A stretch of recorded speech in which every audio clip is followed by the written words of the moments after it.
પતિ પત્ની વચ્ચે ઝઘડો થવો એ સામાન્ય બાબત છે। આ સિવાય ઘણા લોકો લગ્ન વર્ષો પછી પણ આ બંધન તોડી નાખે છે, પરંતુ તમે ભાગે જ સાંભળ્યું હશે કે કોઈ કપલે લગ્ન કરી લીધા અને એક જ દિવસમાં છૂટાછેડા લઈ લીધા। જી હા, કુવૈતનો તાજેતરનો કિસ્સો આવો જ છે, જેમાં લગ્ન 3 મિનિટ બાદ જ પતિ પત્નીએ છૂટાછેડા લઈ લીધા હતા।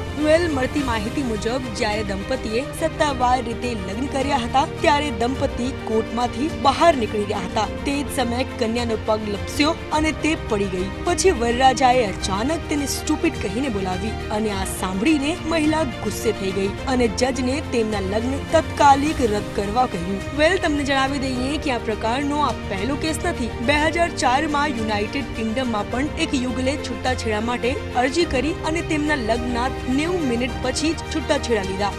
શું તમે ક્યારેક આવા અનોખા લગ્નની વાર્તા સાંભળી છે? કોમેન્ટ કરીને જણાવજો અને બીજા બધા કોન્ટેન્ટ્સ માટે તમે જોતા રહો મંતવ્ય ન્યૂઝ।